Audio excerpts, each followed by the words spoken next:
Yeah. So, but hey guys, welcome to What is Comics. I'm Matt Sardo. I'm Jamie Jones. And we like to talk about comics. And this week I wanted to talk about... Let's be honest. We like to talk with each other. Yes, we do. Like, let's really hedge this one off with, we like hanging out, we like talking to each other. And we work in comics, so that's what we end up talking about. Anyway, I try so hard today, Matt? I try so hard to be like, I'm a professional for the first 30 seconds. I'm just gonna hit my markers of what I want to say, and you're like, no, we're not doing that. We're not doing that. No, let's be unprofessional. Let's really just become. There are so many YouTube channels. There are so many things in this world, and everyone's trying to be professional. Screw that, man. Just let's be ourselves.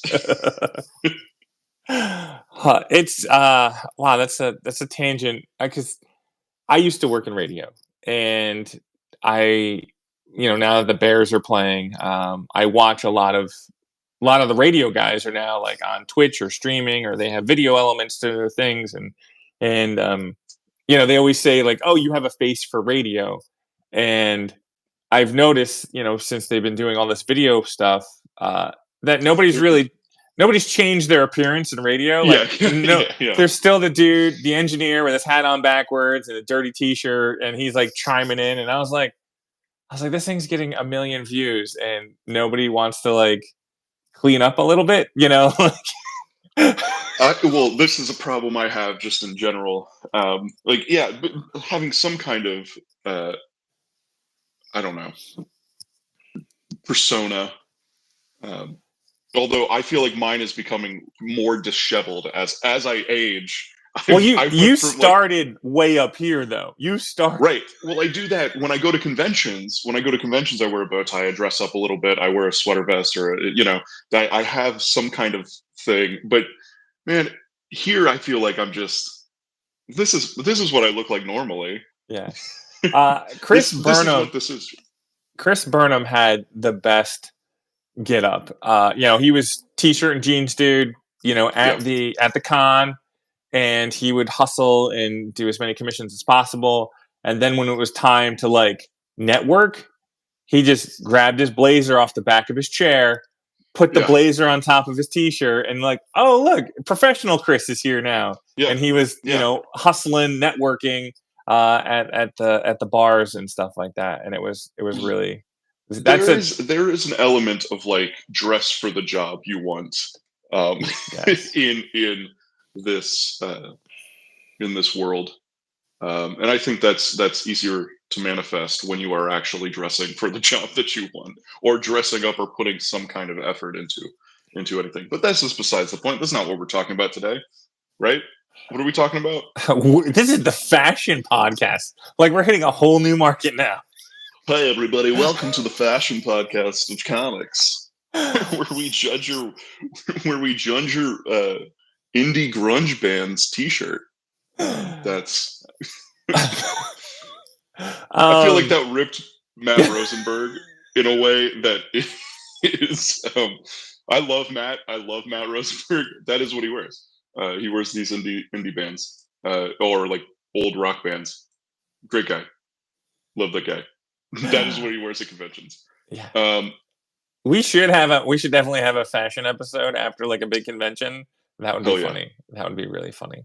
Well, I read the first issue of the new Punisher comic book, and that got me thinking about revenge tales, the hero's journey, all that kind of stuff.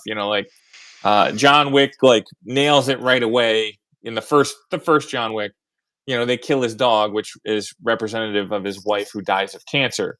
And, after that, he's like, I'm all on board. I'm like killing all the bad guys after that. There's that one little single act that kind of gets you there.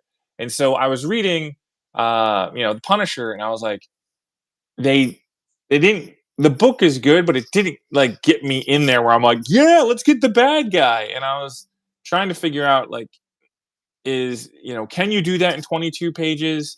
Do we experience comic books differently now because of how we binge watch everything, how we trade read, all this other stuff. Like, I'm trying to figure out how to critique comic books, and we're evolving. So that's why I want to talk about writing.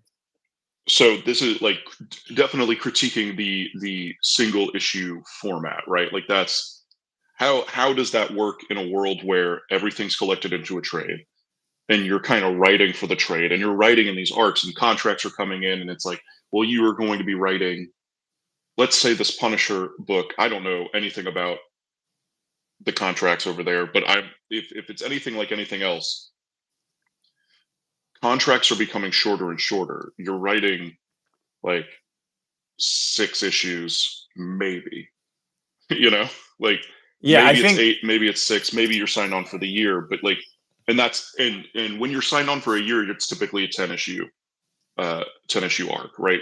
So max, you're signing on for your arc to be 10 issues, which is, it depends on what company, 2 trades or a single trade.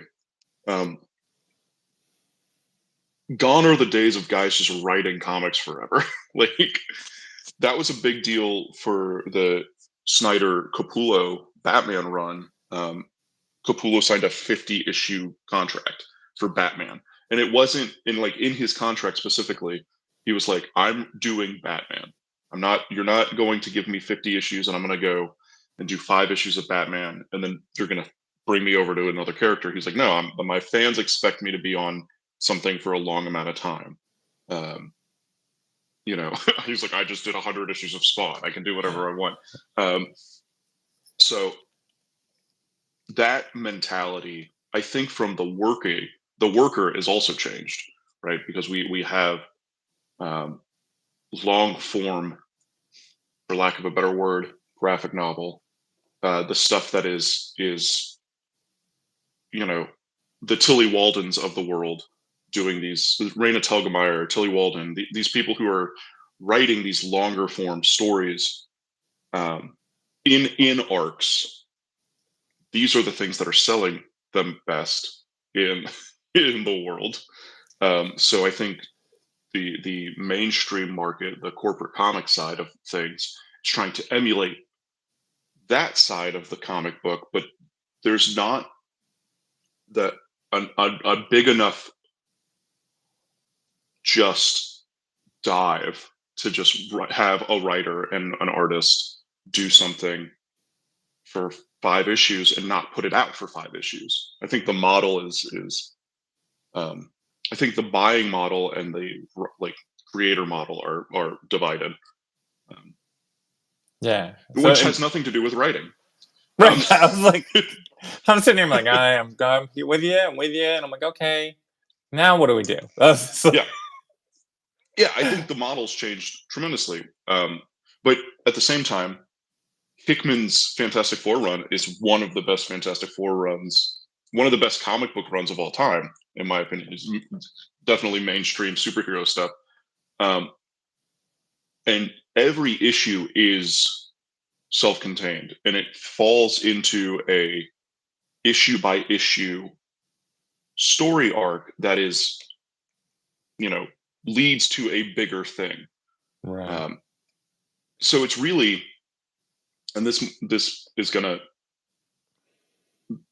it seems to me that there is a laziness in the corporate comic side of things where it is easier to write a longer story than it is to write a 20-page story.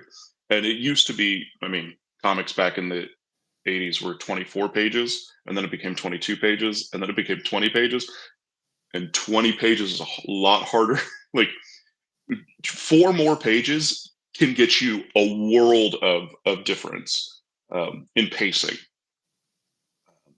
But you're basically writing short poems. You're writing comic book stuff is more poetically written than just writing a story.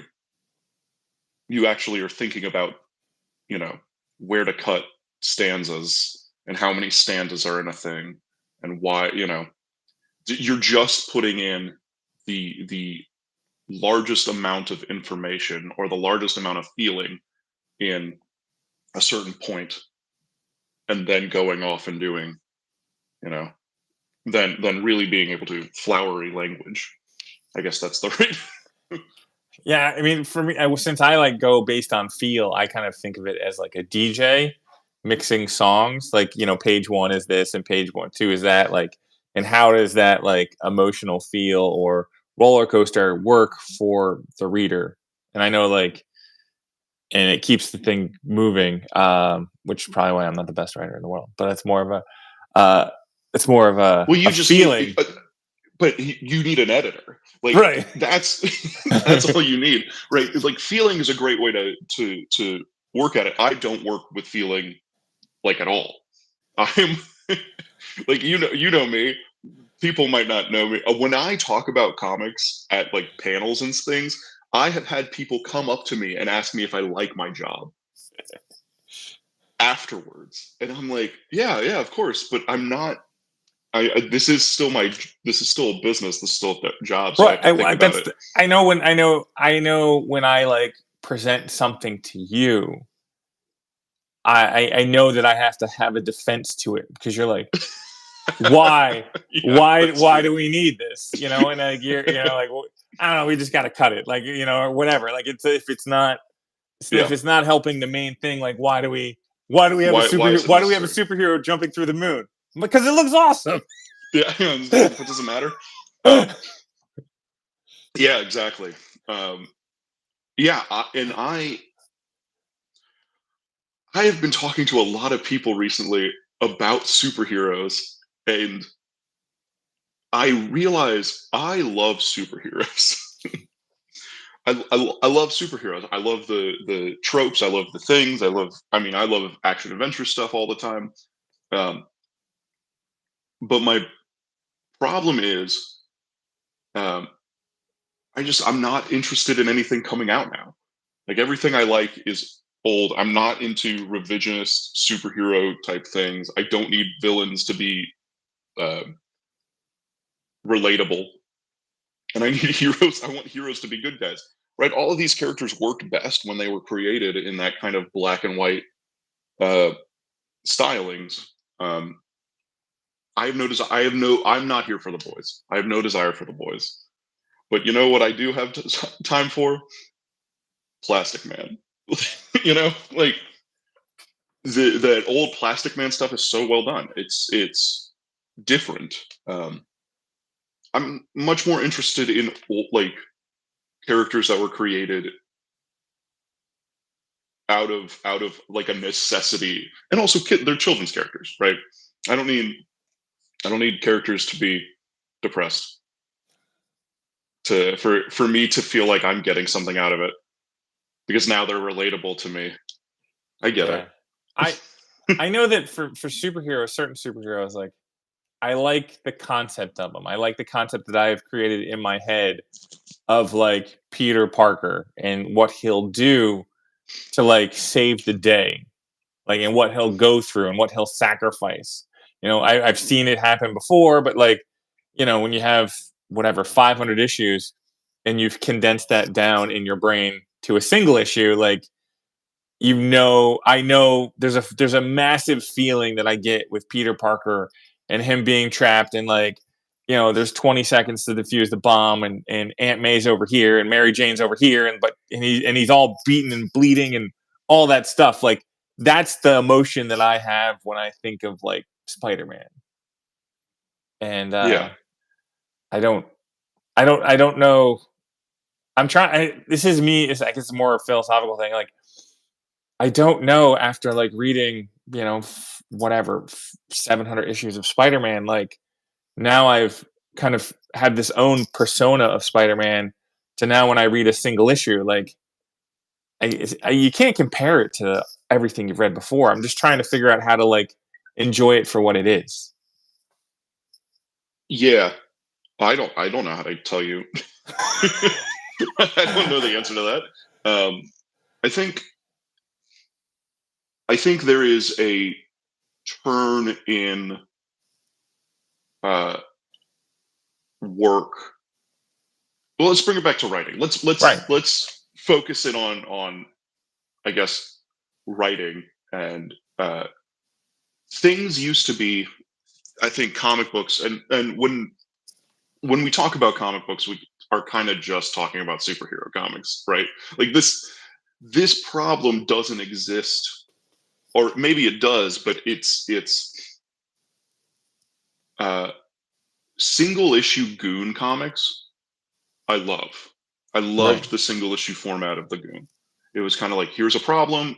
We have 28 pages. We're going to do this fun little story.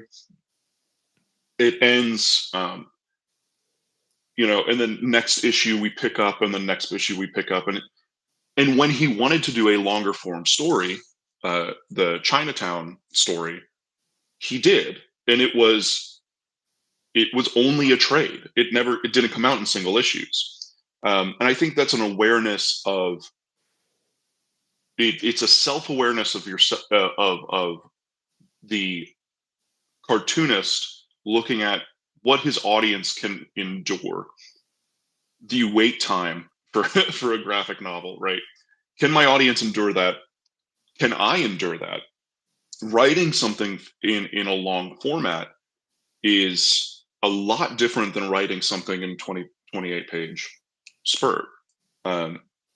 I've been doing a daily comic strip, and I write that thing so differently than I write the regular Baboon books. The last Baboon book was 94 pages. I just hit 120 strips for this for the daily strip. I don't know what happens next week, right? Like in when you're writing something in a long format, you're able to sound smarter than you are, because I think this happens a lot. You get a lot of people who are like really excited for the first issues of comics, or the first, like, the beginning of the arc is so good, and then the ending is like it falls short, or it falls short of what your expectation is. And I think that's because of the way those comics are. We're building long form stories in a short form format. So single issues should be one and done, kind of one and done things. Or if there's a tie that goes to another, that leads to the next issue, that's a very small tie. It's not a major piece of rope. So you're just slowly connecting the dots. So by the time you get to the ending, and when all of these little strings form that big rope, then you have a big reveal of the bad guys who's been behind the whole thing the whole time, right? It feels like you got something out of it. But often that penultimate issue of a run is the final showdown, and then they're still contractually obligated to have another issue after it. So then you have like a wrap-up issue, and a denouement should not be 20 pages. It just, you could like 5 pages max. That's what the ending of a book is. So you have these structural things, and when you try to fit 3-act structure in a 5-issue run or a 8-issue run, okay, so now I'm taking which 3-act structure does what it does. I don't use 3-act structure. I think 3-act structure is a crutch and it is a kind of a buzzword for people who don't write to understand how writing works. It is the writer's excuse to be like, oh yeah, 3-act structure, like 60 pages here. Yeah. Stories don't necessarily work in that, and it's so broad. It's such a broad thing. Like, what is 3-act structure? There's a beginning, there's a middle, and there's an end. That's 3-act structure. that is, how do you write a story? Well, you write in 3 acts. You write a beginning, middle, and end. Well, no shit. Like that's what it is. But breaking up those stories into, you can have, beginnings are typically really interesting, right? We like the start of stuff. The middle is most likely boring, right? And so the bulk of writing now is, if you have 5 issues, issue 1, beginning, setup. Ooh, what's going to happen? Issue 2, 3, 4, this is what's happening. That's a lot. That's 60 pages of what is like this is what's happening. 60 pages is a long time. It's a lot of that's a lot of real estate. And then 20 pages for the ending, like the denouement. It's like, no, that's too long. Like I want more. This needs to be set up differently, but we've kind of gotten to this writing for the trade, writing uh, for the arc, as opposed to just writing comics.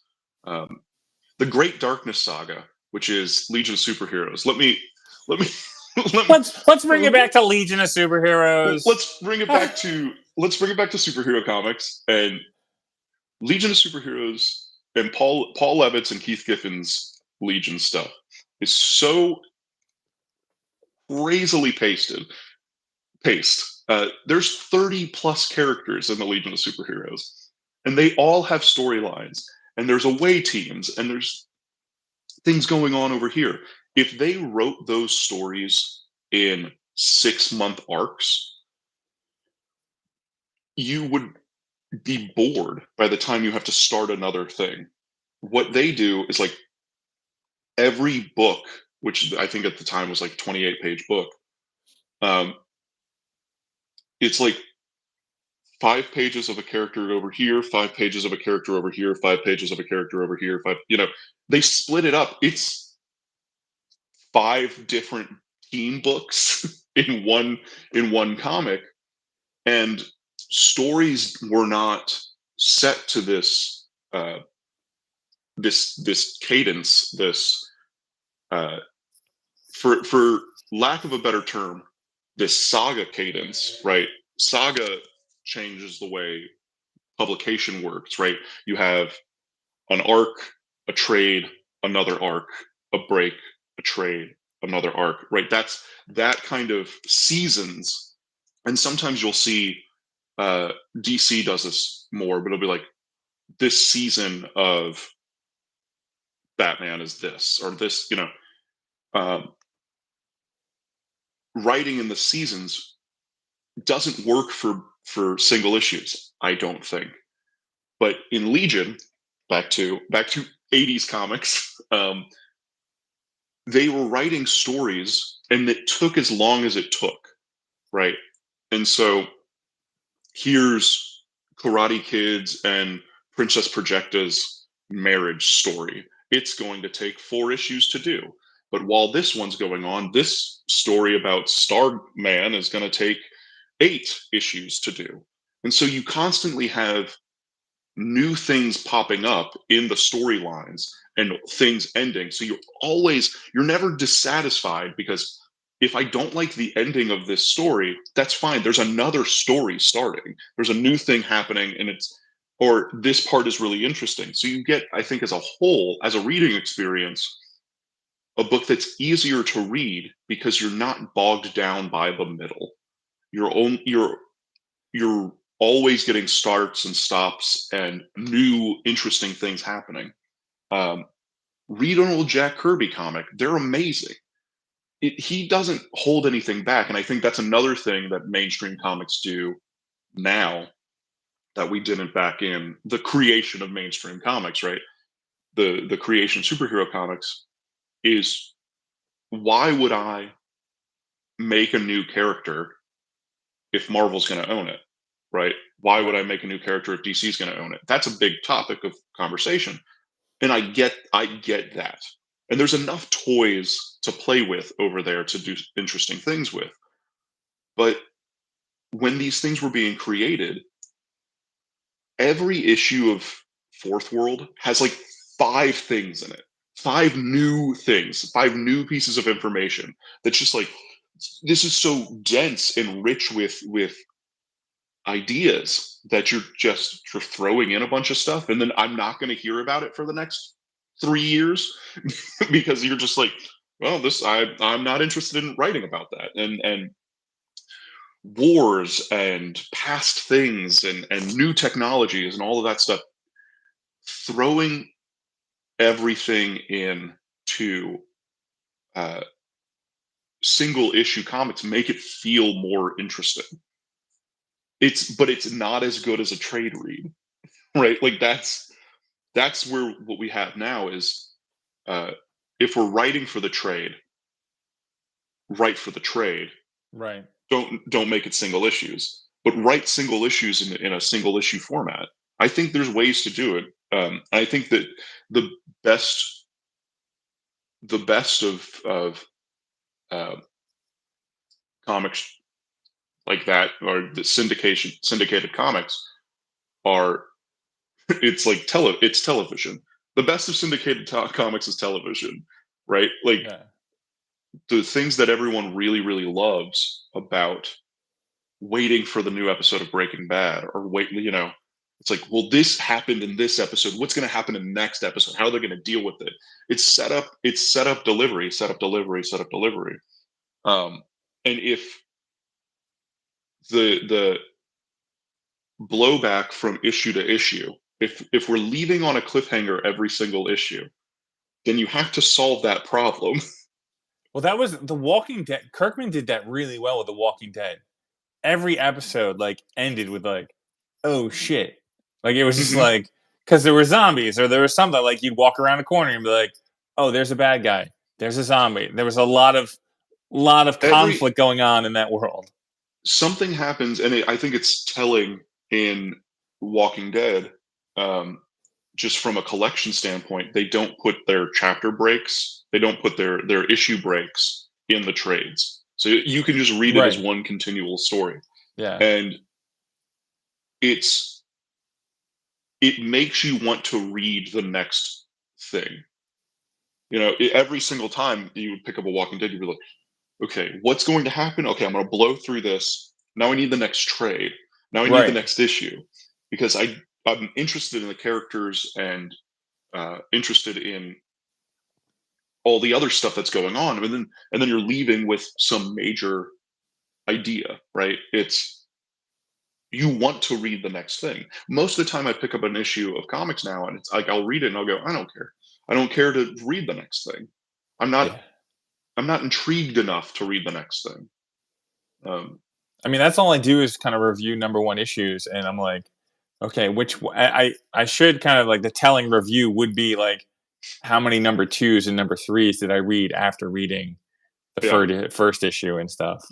right. And I always thought, and this is my pitch for writing the Fantastic Four, which is you're a Legion guy, but like everybody says the Fantastic Four stinks. Like if I had 12 issues, like I would just introduce new characters. I get them in space and just introduce as many new characters as possible because Yeah, one of them's gonna pop, and they'll be like, "Oh right. my god, Well, you!"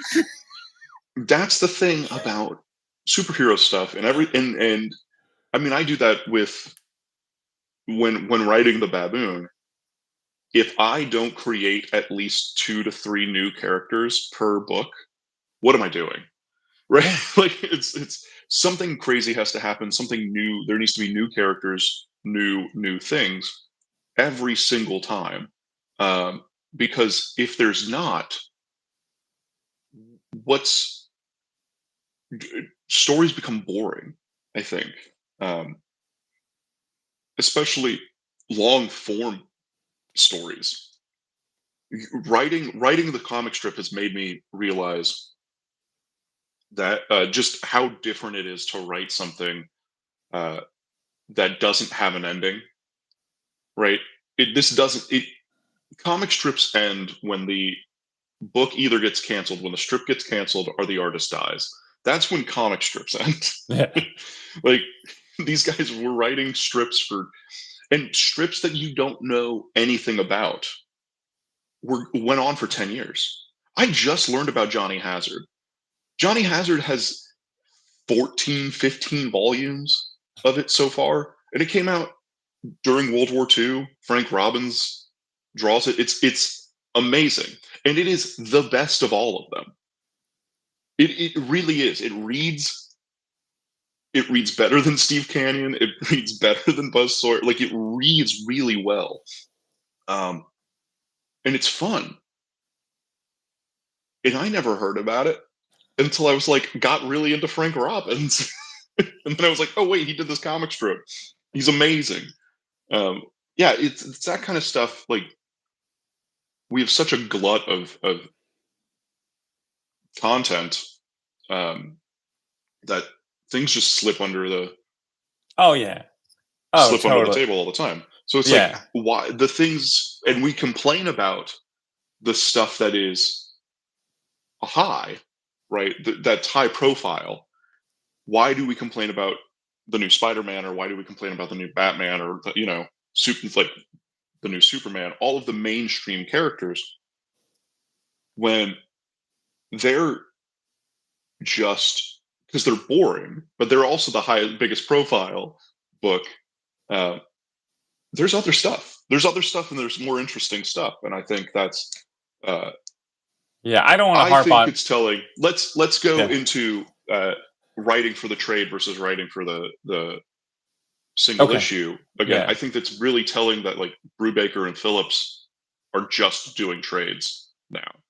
Yeah. Right? They went from writing Criminal, which was more of an anthology style single issue book, to okay, now we're just going to do 62-page books that are longer, that have an arc.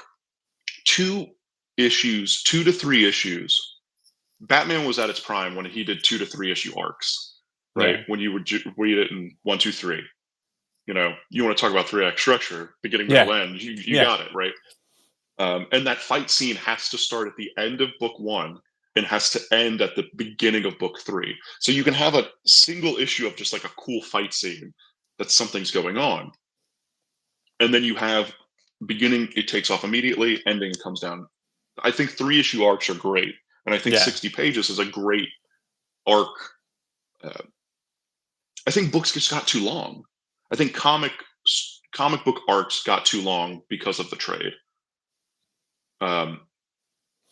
You read older books, and it's like I said, 2 to 3 issues. Crossover events were 2 issues. If Daredevil was in a book with Yeah. Spider-Man, he was in Daredevil, and then he was in Spider-Man. You got that in Done. and Yeah. out in a month, and that I love that. And 40 pages is enough to do something in. So I was thinking, while we're having this conversation, I'm also thinking about like, how does this apply to like an indie creator like starting out? Like, do you know you're sitting at your table, you're trying to push your wares and stuff like that, and it's different if you're an artist alley, because you can do commissions and stuff like that. But like, I always go back to Gail Simone saying, like, you have an infinite budget and don't write boring comic books. Special effects budget, like those two things. And Yeah. also, other people are like, just get your comic book out there. Even if it is, a 4-page mini comic, like just write it and get it out there, and go from there, and get it into the hands of people, so you kind of get feedback from there. I'm just trying to figure out, like, there is no right or wrong. I was hoping that we were going to try to like break the wall to see like if people are trying to do something new with the hero's journey, or they're trying to do something new with the 3-act structure or whatever. I mean, but then there's all sorts of comic books, and there's all sorts of manga, and like people are breaking the rules. Oh, you just have to find them. Well, it's the majority of things that I read have nothing to do with superhero people Yeah. or genre fiction at all. It's like a lot of slice of life stuff. It's a lot of weird comics, I guess, and joke comics, and like situational comics. I guess that's the best way to put it. And the truth is, you can do crazy weird things in 10 pages. Yeah. I am of the belief that if you're writing a new comic, don't start with the big. I think most people in general, when they start comics, when they start making something, they're like, oh, I have this idea and I don't want to use it because I'm not good enough to do this idea. It's also 12 issues. And I'm like, have you done anything? Have you Yeah. ever written a single issue of comics and you're starting with 12 issues or 24 issues? That's 2 years, Yeah. right? On a grind schedule that I don't think you're prepared for. But I'm a big fan of I'm a big fan of mini comics. I'm a big fan of single issue comics. Like, just make sure it works. Make sure it works in that story. I hate reading a mini comic and it says to be continued, and because I'm never gonna read the next thing. Yeah. You're probably not gonna do the next one because you're gonna have a better idea. You're gonna have something that you want to do that's more interesting, and now you're setting yourself up for uh, you almost set yourself up for failure at that point, right? Like, it's like, hey, in the next issue, this is going to happen. Have you started doing it when the first one is out? Then maybe it's going to happen. But the majority of people who are making mini comics are doing it in such a small, limited run, that trying to find a readership that's going to read all of your mini comics is difficult. Yeah. So I think mini comics are great, and I think that's how you should get into the industry. But like, trying to just do single issue comics that feel good as a single issue is much more powerful than uh, writing long form arcs, especially starting off. That's why I originally the Baboon was going to be single issues. I wrote it, and I had 2 issues done. So the first book is 3 issues. I had 2 issues done, and I was talking to Vita Ayala, who is the editor of the book, and we were like, "What if I just did the third issue and just put it out as a trade, right? As one story, no arc, no, Yeah. And that was partly because getting people to read issue 2 is harder than getting people to read the whole collection of the book. Yeah. And I didn't want to have to run Kickstarters every 2 months, or that was another reasoning behind that. Um, and you go to conventions and you sell out of issue 1, and then now all I have is issue 2, and issue 2 is directly correspondent to issue 1. That's a harder sell, Yeah. right? It's and again, this isn't really about writing. This is just about like selling comics, but um, writing in satisfying arcs and satisfying chunks is better, I think, for the consumer. It's what I want to read, so I can only assume that other people want to read stuff like that too. um, I'm also I don't care about world building. I don't care that you've been working on this story for 14 years. Don't like, when you're pitching a book to people, be like, "Oh, I've had this book idea since I was 15." I was like, "Oh, so it's bad." 15-year-olds don't make good stories. like, I don't need a 30-year-old man telling me that his story he's been working on for 15 years. It's like, I don't need that. That's not. Yeah, part of making comics is just getting your comic book out there and getting your next comic book out there and then getting the next one out there, and like it's producing the content and getting better at your Ideas beget ideas, right? yeah. And that's the thing that I think a lot of I I mean, I live in Savannah. There's a lot of SCAD students here, and I'll talk to a lot of them, and they're like, "Well, I'm not good enough to do my big thing because I don't want to waste this good idea." And I always say, I was like, "Your idea's not that great." Yeah. Um, and your ideas beget ideas. So while you're working on this thing that you think is the best thing you've ever created, there will be another idea that comes in creating that, and it Yeah. will be better than this best idea you've ever had. But we get so hung up on writing this best idea I've ever had, that you stop yourself from producing it because you and everything else falters because of it. When we talk about writing, nobody ever talks about how to set up and start writing something. There are books on writing, and it's like, well, I have this idea, write it down in a journal and make sure it works, and then you just kind of write, and it's like, that's most writing books, and that's not helpful, right? Most writing books are like, oh yeah, you just have an idea and you start writing, and it's like the Neil Gaiman, where do your ideas come from? And he just goes, I come up with stuff. Like, Yeah. The reality of it is like, start free writing. Start, if you're at a point where you're trying to write something, figure out. You don't have to know the ending. You also don't have to know the theme. I think theme is a lot of times it's like, oh, I've got this great message I'm trying to say. If that's what you're trying to do, great.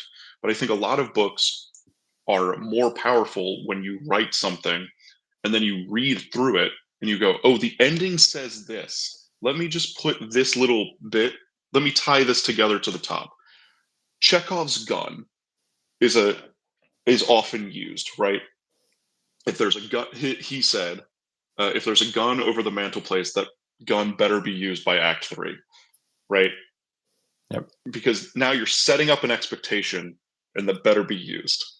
I don't think Chekhov meant put a gun at the beginning of your book and then make sure you use it. It's write the book and then be like, oh, what if there's a gun? And then become a genius later on and go, so I put the gun at the beginning of the book, right? Like that's what he's saying. Editing is more of writing than writing is. And I think that's what you get a problem with in a lot of new comic books, is a lack of editing. And I think that's not a diss on editors or diss on writers. That's a diss on the amount of time it takes. Like, you don't have enough time to write monthly comic books. There's just not enough time to know what the ending is and then put it at the beginning, because you haven't written anything yet. So most of the time when you pitch a book, it's like, here's the book. Here's the first 3 issues. I don't know what happens in the next 3 issues. Like, so we don't write in that way. There's not enough time. There's just not enough time to write that way. So do it on every issue. Make every issue, because that you do have enough time for. You have enough time to go, there's a gun at the end of this book. Let me make sure I put it at the beginning of this issue, right? You have about a 20-page buffer to write that. You can go back and look at your script, and 20 pages is pretty easy to when you've been writing, pretty easy to go back and look at. But 100 pages, 200 pages, that's a lot. I know, because it took me 2.5 years to write the second Baboon book, right? Which is a 94-page comic. And it works because the stuff at the end, I didn't write. And then there were pages in the script where I was like, something happens here. And I didn't know what was going to be the message until I got to the end. And if you're writing linearly, you're never going to know at page 30 what page 90 is going to be.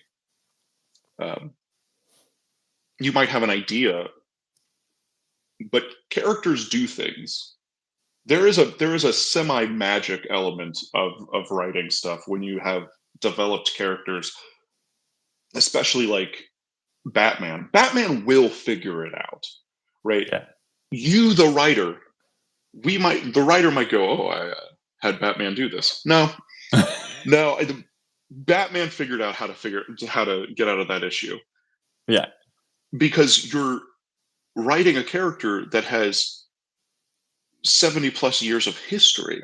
So there's something intrinsic about the writing process of that character that, like, you don't have to think about. You don't have to come up with a good story. Yeah. Batman will figure it out. I think it was Morrison. Morrison, and it was one of the things that I remember most is like Batman's like buried alive in a casket, and he's like, "Yeah, I've trained for this. I've buried myself before. I know exactly how many push-ups I needed to do to get the dirt out and how to claw and all this other stuff." Like, of course, Batman knew how to do that. Right. And like, do you think Grant Morrison was like, "Yeah, I know how this works"? No, Grant Morrison, like, he was just like, "Yeah, we're gonna bury Batman alive. That's gonna be fun. What a good cliffhanger, right?" And then the next issue, you get there, and you're like, "How do I get him out of this? Oh God!" Right? Like that's the best situation you can get in I think, as a comics writer specifically. I think writing in general, that's the best situation you can get in. Put your characters in impossible situations and have them get out of it. Um, and if you do that on a 20-page clip idea, or better yet, 10-page a clip, if every issue of Batman had Batman getting into some crazy thing and then having to figure his way out of it twice, I don't think anyone would be bummed about any issue of Batman, because you're getting the juice. That's what you want. You want a guy who's good at getting out of situations. Yeah, I mean, and then you get all of the interpersonal stuff. Man, forget about it. That would be the best book in the market. I do think, and the more I think about this, and I don't want to like harp on big two books, because I think that like everybody's been talking about the fall of big two and yada yada yada, and I don't really want to like kind of just be in an echo chamber of there. But like one of the elements that I do kind of miss, and because there was the Amazing Spider-Man cartoon, is I'd read a comic book and then I'd have like, because they would have it at the end where there'd be some epic cliffhanger, and then in my head I would hear like Stan Lee say like, "How is Peter Parker going to survive this?" And this, Yeah. These things, and you're like, "Oh my god, I don't know." Like, but it's that like pulpy, campy, action, Indiana Jones-ish kind of feel to the comic books that I don't think that we have now. I With think them. that's just that's our modern sensibilities on storytelling have changed so drastically, and I don't know if that's like Right. It's I all hesitate. subjective. Yeah, it's just looking at what you're like. I think we're a little rudderless, and I think this is in comics in general. I don't know if this is. We talk about the mainstream comics. We talk about Marvel and DC so much because they've ran the market. They are the largest market share in any comic shop in the country. So you have like they become such a big part of our conversation because they are the largest producers of this material, of the medium. Um, and I think we're just at a point now where uh, maybe we don't need superheroes as much. Maybe we don't need people with powers. And the reason there's that like these companies are in decline isn't because they're doing anything particularly wrong or anything. It's just maybe culturally we've passed a certain threshold. At some point we didn't need Greek gods anymore. At some point we didn't need Right. like mythologies become that because they have run their course. It's almost run out of its usefulness. And maybe we are in a slow decline of the superhero because we did it right. We had 10 years of superhero movies. Maybe we don't need superheroes anymore. Right. Maybe Yeah. that's Whatever the inspiration. I mean, like you think about where Superman came from. The inspirations for that character, and where we are as a society now. I mean, some things are kind of repeating themselves. Some things are evolving. Like what is going to be that like next inspiration for the next Superman or the next Hercules or the next, right. all those Yeah. things. yeah, what's the next thing, and why is it not a moralistic character? Like this Right. is a deeper philosophical question, but like, is the person who is going to be the next, Superman, Hercules, these kind of figures, are we going to have somebody who's not uh, a definitive moral character, right? You've got these superheroes are built out of being uh, good versus bad, um, kind of like archetypes. Is the next thing not that?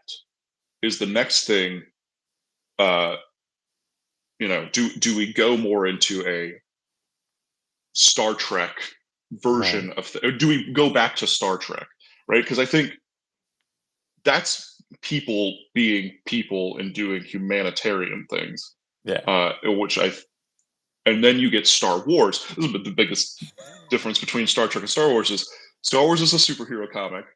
Yeah. Star Wars is superheroes. They have powers. They are superheroes, and uh, Star Trek is people. Yeah.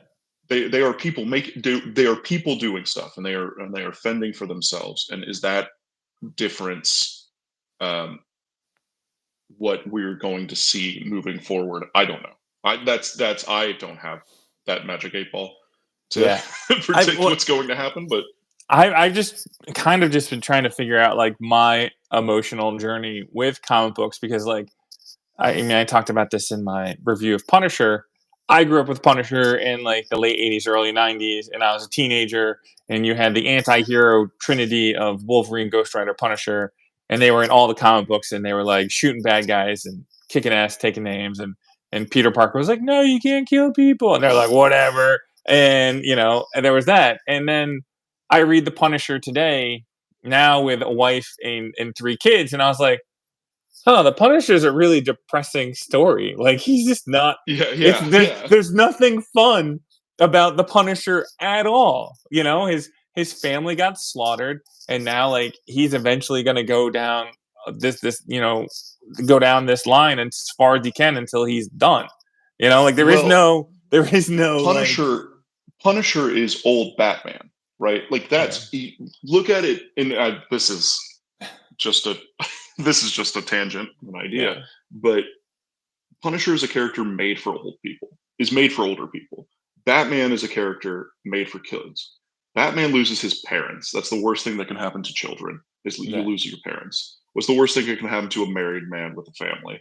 He loses his wife and kids. Right. yeah That Punisher is made not for kids. Punisher is made for adults. Just fundamentally off of what right he loses versus yeah what Batman loses. Um, and I think that's the big division of uh, adult superheroes and adult comics versus kids comics is what are they losing and what are they trying to say? I think you're not going to bring a kid to a Scorsese movie no because why would you? What is the kid going to get out of this? What is the kid going to get out of Taxi Driver? Nothing. What is an adult going to get out of Taxi Driver? Something. yeah So they're going to get something out of it. Do do we need everything to be for adults, and do we need everything to be for kids? I don't think so. no Um, their adult comics exist without being quote unquote like explicit, right? Um, and then children's comics exist without being quote unquote children for kids, yeah right? Like that's the big. Uh, you can have kids comics and you can have adult comics, but there should be a wider breadth of what is acceptable for both, but just not interesting to either. That's I think a lot of what we see now in made modern mainstream comics is, and I think culturally just in general is a group of people when I mean a group of people, I mean your generation, yeah, oldies, yeah. No, I trying get to it. hold on to some kind of innocence, and so but they are not children, and so they're trying to hold on to Teenage Mutant Ninja Turtles. They're trying to hold on to the properties that He-Man, GI Joe, like hold on to the stuff that they liked when they were kids, because they went through a time where they didn't have anything. Like the internet didn't exist, so all you had was the thing that you had. You had a certain amount of ownership over Turtles because you Right. didn't have anything else. There wasn't anything else. You woke up on Saturday morning to watch Turtles, right? Like that's what you had in the 80s. And then you would go outside and play Turtles. So you have had a kind of like you develop an ownership over a property. And then when you get into adulthood and you look at the property and you go, well, that's not how I remember it. And then you start doing stuff, your memory's always bad Yeah. because you think it's cooler. You're making comics based off of properties the way you thought that it happened in your head. That's not what it looked like. My least favorite review of any game, like a video game review, is when they remaster something and they're like, "This looks like what you thought it looked like when you were a kid." And I was like, "No, it doesn't. No, it doesn't. Hey, guess what? The polygons were still sharp when I was a kid. I didn't envision it to look like a different thing. It looked the way it looked. That's how that happens. We now have we have better graphics. It doesn't have to look good. It didn't have to look good then. We held things at a standard that was the standard. Now the standard's better, so you look at old stuff and you're like, well, if it's not remastered, it's not good. It's like, no, I still want to play Ocarina of Time on an N64. I don't really care if you're going to remaster it. I remember revisiting Thundercats and how Lion-O talks. It's the slowest talking ever. And I was just like, Thundercats is not good. yeah. The intro is amazing. Amazing. Intro's amazing. Intro is Thundercats. Yeah. That's all you need to know for Thundercats is the intro. But yeah, the designs are cool. Yeah. The ideas are cool, but it's slow and boring, and like a show that doesn't have any budget. So it's just like, hey, Snarf, hey. I was also like thinking about this, like my journey with Amazing Spider-Man, and Amazing Spider-Man looked like John Romita's work for the longest time. Yeah.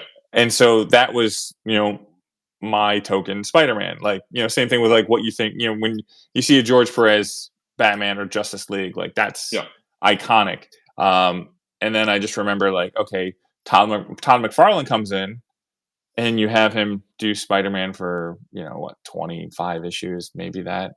And then it switches again to Eric Larson, and then it switches again to a different style. And I just remember that just being like huge culture shock that like, things fit in a box, and then the box was just thrown out afterwards. Romita's Spider-Man also is super buff. Yeah. Like that guy's jacked. Yeah. Ditko Spider-Man, you're like, all right, you're a spindly kind of guy. Yeah. Romita's Spider-Man is like, hey man, I'm Spider-Man. I know, I got muscles. Emphasis on the man. Yeah. Part of it. But it's just, I mean, like, I don't know. I mean, we as a human beings, like, can't stand change. It's like change just doesn't work for people. And I now comic books like change all the time. So I don't, I'm just saying, like, I'm putting feelings out into the world of experiences. I don't really have a point. Yeah. I think it has to, human beings change generationally, right? Yeah. They're chemically, you are going to rebel against your parents because in the evolutionary chart, you had to go off and you didn't want to be with your parents because you had to run off and go and do your own thing and become your own person, right? That's a chemical thing. Yeah. It's like there's a switch, it goes off, and everyone goes, don't like what my parents are, I'm going to go rebel against them. And then they just go off and do their own thing. That's so you had more people. Because if you just stayed in your own little town and all you saw was your parents and your sister, you'd have a lot of inbred people. Like you have to rebel against your people so you can make more people. That's like like it sounds bad. It sounds weird, but like that's what that is, right? Like Yeah. you're rebelling for us to survive as a race of things, as animals. What the problem is these companies come in. Companies are not people, Right. so they want to reach the widest audience. How do they reach the widest audience? Change things. They're trying to relate to the kids too much, and they're relating to the wrong kids. They're trying, like, I feel like every time DC or Marvel or anybody, anything, any television show, any studio goes, you know what we need? Let's take Archie. Let's make it sexy. Because that's what the kids want. And you're like, do the kids want sexy Archie? Yeah. Do they really want sexy? Who are the kids asking? Who are the kids asking for Archie? Who? Yeah. Why are the kids? I want to know, why are the kids asking for Archie? I can understand wanting something sexy. I get it. I get wanting something sexy, but Archie? You're right. No. Archie, like your dad's, not even your dad's characters, your grandparents' characters. Oh, I need the characters my grandma read to be sexy. No, you don't. No kid asked for it. Did it do well? Sure. Did anyone need sexy Archie? No. Yeah. No, I mean, speaking and of it's that, I feel like there's a element of the people in charge were like, oh, you know what I liked when I was a kid? Archie. And then somebody in the pipeline went, yeah, but kids don't want Archie. Yeah. They're like, well, have you thought about sex? I was like, okay, cool. Now we're taking teenagers from the 40s and making them have sex. Like, it's wild. It's a wild thing. It could be the ultimate rebellion. Like, my parents gave me these Archie books. I'm gonna like make sexy Archie now. And that would be funny. That almost works. I think Afterlife of Archie works. I think Archie Riverdale is like one line.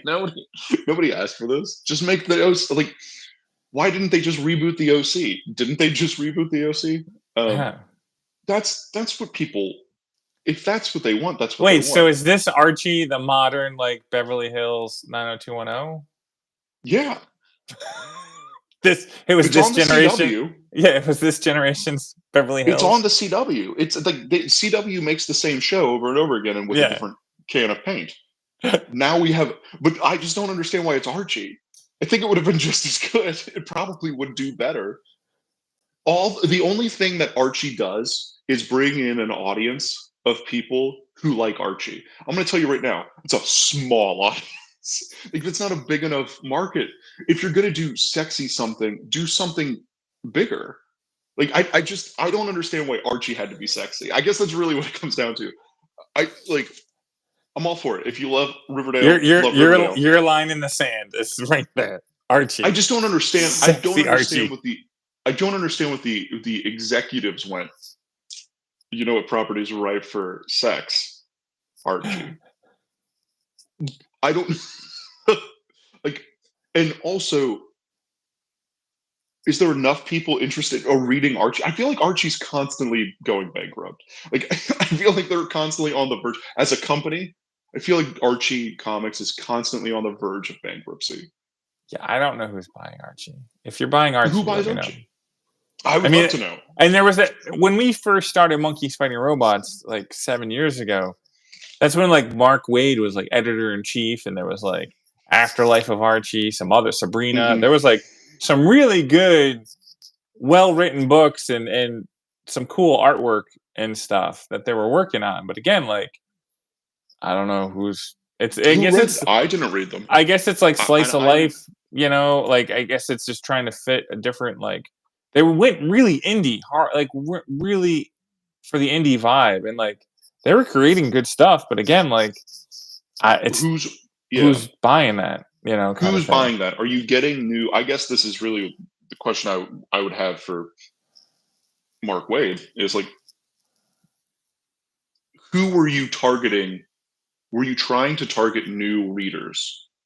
And if you're trying to target new readers, is using an old property that their grandparents read right, and updating it, is that the way to do it? Or do you let Archie exist the way it was and make something new? I guess that's really like our to wrap this bow is, I understand that these companies have a vested interest in the characters, but does Superman exist in a time period that doesn't exist anymore? And the reason Superman is not as popular as he used to be is because that is a character of a time, a character in response to a time, right? Do we just need a new Superman? But nobody's making new Supermans, right, because everyone who wants to make a new Superman just makes Superman and then puts them in a different color, right? This is yellow Superman. yeah, This is, like, right, any character ever, like, this is, Spider-Man over here is Speedball, right? Like, Spider-Man over here is somebody else, like, right, people make characters all the time. I mean, I do it too. Like, the Baboon is a mix of the Spirit and, uh, other, like, there's just things that you pull in, things that you're interested in. If I had a really strong interest in Spider-Man, do you think the Baboon would be a Spider-Man type of guy? Maybe, yeah, but I'm not interested in that. yeah. Like, I'm interested in Well, a 33-year-old man putting on a mask and fighting crime. Like, he doesn't need superpowers. yeah, but He's no, gonna get because beaten up a lot yeah, do you get beat up a lot? all I the don't time. know, all the time. Yeah, because there's the No, but I'm ultimate. not a superhero. I know. Look, if I was fighting crime, I have no desire. I don't have a hero complex. I have a character who, like, is vaguely me, but he's more interested in, like, taking care of his nephew. Like, So the Ultimate comics in the early 2000s were geared at new readers that could hop in and just be like, here's the new Spider-Man, here's the new mhm. Fantastic Four, here's the new X-Men, unencumbered by all the baggage and stuff. And then it ran for, But it's 10. not. And I guess, like, this is, like, the thing is, Oh, unencumbered is, it's just not. We know who Spider-Man is. right. We, like, there's an idea. So maybe you're starting at ground zero. Maybe you're starting at issue 1, Yeah. but that doesn't take away any, like, so you're just retelling the origin story again. He gets bitten by a radioactive spider. He's got these superpowers. That's a thing. That's all you need. Spider-Man 100 and Spider-Man 1, you can read issue 1 and issue 100 and still know, I know who Spider-Man is. I think mainstream comics just don't keep their old stuff in print long enough for the next generation. Yeah, we I talked think about people, that. Yeah. yeah, that's why manga is I think so prolific right now, culturally, is because people want to start at issue 1. I've talked to my cousin about this. He is younger. He is 10 years younger than I am. And he was like, yeah, I just, like, I would love to read Spider-Man. I just don't know where to start. And I said, just pick up a Spider-Man book, man. don't worry about it. But I understand his problem. Like, Yeah. where do you begin? But Where do you begin reading Daredevil? Yeah. Frank Miller. So with, like, but with Ultimate, it's like that was the marketing plan. Is we were trying. Yeah. They were trying to do it, but now they're rebooting the Ultimate universe, or they have, and I'm like, who is that for? Yes, I'm like, so Yeah. I don't get They're that. I'm like, rebooting the Ultimate Universe. The thing is it became Ultimates was like, what if all of this existed when they were making stuff? When they were right, coming up with like, what if Spider-Man was the flagship character or the first character as opposed to what if Fantastic Four was the first character, right? Like that right. Yeah, and it was that supposed kind to of be in like stuff, modern times. So like modern you're times and doing all these things. And the problem became like when we started using continuity, and that's even that's like the start of the Fantastic Four run, right? The ultimate Fantastic Four run is Reed Richards going into multiple universes. So off the bat, Reed Richards is going into 616. He's going into these other things. It's like, oh, wait, I thought I wasn't supposed to have any of this other baggage. But right. this is their story. Your story is the baggage. Cool. We had to justify it with continuity, and continuity is the death of. Like you want to get really like, what is the death of mainstream comics? It's continuity. Continuity is. No, I don't care. Yeah, I remember reading. We're writing sitcoms. You're writing a sitcom. You are not writing a like. Could you imagine? I was about to. I was about to use a bad example. I was like, could you imagine a spin-off of Breaking Bad that did its own thing? um, Bad example. Um, but like that's the kind of thing where it's like, could you imagine a network like if NBC was like, hey, we're gonna do this thing, and every character exists. Every character at NBC exists in Every the show, NBC. yeah, Every I mean, show. So like sometimes Liz Lemon would just show up in Modern Family. Yeah, I think, which are right, two different networks, right, but right, right. But I it'd be get like, your point. why is Liz Lemon here? This doesn't make sense. Yeah, Um, but then also imagine this: we reboot 30 Rock, and Liz Lemon's not Tina Fey, and it's just a person doing a bad impression of Tina Fey. Like that doesn't work. The show happened. We did the thing. Move on. Make a new show. I do remember as a And kid. hey, we're gonna make Tina Fey. We're gonna make Liz Lemon sexy, right? Like, that's what we're gonna do. I do remember as a kid, like nobody crossed over. So if you actually did have somebody come into a book, it was like some big deal Yeah, it was stuff. Daredevil went into Spider-Man, Yeah, but there or was no like, Spider-Man never went to the X-Men or the Avengers. Like they were, there was those books, but yeah. like if you look at the early Well, issues, like there's nobody jumping around the universe. They're all in their little separate places, and when they did it, it yeah, was like, holy shit, Daredevil's over here, and you were like, got excited. yeah, I don't know, yeah. moderation, I Yep. guess. I don't know. Moderation. Well, we are in a glut of everyone wants everything all the time, Yeah, immediately. yeah. So Um, feel free to binge watch all our episodes of What Is Comics. yeah, and next time we'll be happier. I don't know. I've been in a real curmudgeon mood, so maybe I'm just a curmudgeon who makes comics, and that people think I hate comics.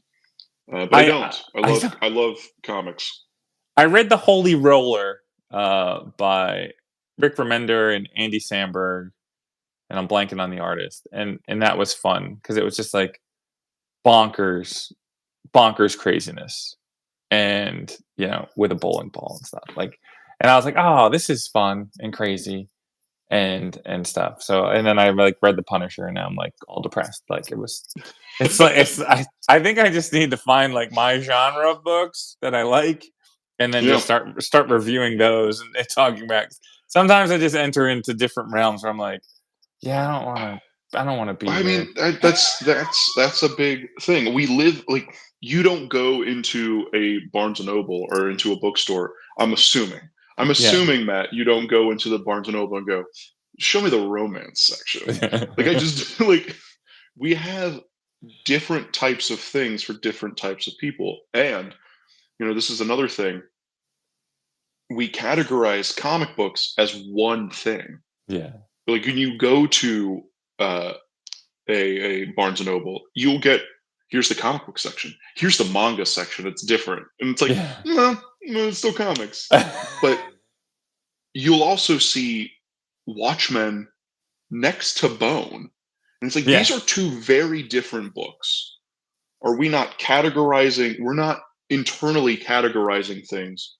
That would be a cool initiative, I think, for the big two to start doing. Is just being like, at the top of their book, put a little banner that says sci-fi, put a little banner that says horror, put a little like, what are we doing at these companies, and should they be, just blow it up, blow it up, and start from scratch. Just blow it up. I don't think it needs to start from scratch. I think that's fine. They used to do that. DC had that with Vertigo, and then Vertigo got canned. More Snagglepuss comic books. Well, that's what. But that internally too was like a weird thing where it was just like, here's the Hanna-Barbera line, and we have Future Quest, which is a kids comic, and then we have Snagglepuss, which is a not kids comic. Yeah, and we're putting them out in this under the same line because they're Hanna-Barbera characters. And it's like, if I was a kid and I saw Snagglepuss, I'd be like, oh, I want to read a Snagglepuss comic, and I'd be like, no, I don't want to read this. I don't want to read this. This isn't for me. I feel like there's a certain lack of understanding of what these characters are and why these characters are made in the first place to satiate some kind of what's the word I'm looking for? Perverse is not the word, but that's the only word that's coming to it. To satiate and to justify your love for something that you had when you were a kid, or it's love for characters that are made for children. I can watch Dexter's Lab, and I have no desire to make Dexter's Lab sexy, right? Like, I want to enjoy Dexter's Lab for Dexter's Lab. Actually, that's what I'm going to go do now. I'm going to go watch this after this. But things that I liked as a kid, I don't need adult versions of for me to continue to enjoy it as an adult. And I think that's a big thing culturally, where we look at it and go, that's childish. And in reality, making it adult doesn't make it better. Oftentimes it makes it worse. Oftentimes making something adult is not what you actually want. And so you get, I think that's why the Turtles has persisted, is because each time the Turtles gets rebooted or there's a new Turtle show, everyone of the generation prior hates it. Everyone. They'll be like, well, that's not what the Turtles look like. And it's like, no, that's not what your Turtles look like. But these kids, this is the Turtles they're growing up with. Yeah. And this is more entertaining for this age group. And then the next group of Turtles comes out, and the kids that grew up that are now teenagers and their little cousins are having Turtles. They're like, well, that's not what that's not Turtles. I grew up with the Turtles. And it's like, no, you grew up with the third version of the Turtles. Like, you're not even the good version of the Turtles, right? That's the kind of thing that I think, why do Teenage Mutant Ninja Turtles exist, and why is it good? It's because they continuously revamp these characters for the age group that comes next. And then you can go to the comics and read The Last Ronin. Right. And I went into Target. I went into Target, and they have the original Turtle toys there now. I was like, what? I was like, wait a second, please. I'm like, this is the Turtle. Who's that for, though? I know. Who is that for? That's for you. That's for your 80 nostalgia brain. Yeah. Nostalgia is a nasty thing, man. It is, man. It is only used to sell things. It is not used for any. That's how I'm going to end this. Nostalgia is not good. No, it's not. Don't. I have a whole essay that I'm writing about it. Read it in Spakal 1, coming in January. Go to Indies Comics CreatorCon in March. Yay! Yay! If you've made it to the 80th minute of this podcast, thank you so much. I apologize. I wasn't emotionally prepared to go 80 minutes on this Neither podcast. was I. Here we are. I was like, oh man, it's lunchtime. Yeah. I'm gonna go get a cup of coffee and write, I guess. That's Nice, what this sir. did to me. I have to go write a bunch of comics. Now I have to go write. On Substack, I just put up the 120th strip of my daily comic strip for the Baboon. Some cool stuff is on the horizons, so Nice. Check it out there. Nice, awesome, sir. Have a great weekend. You as well. I will talk to you later. Bye.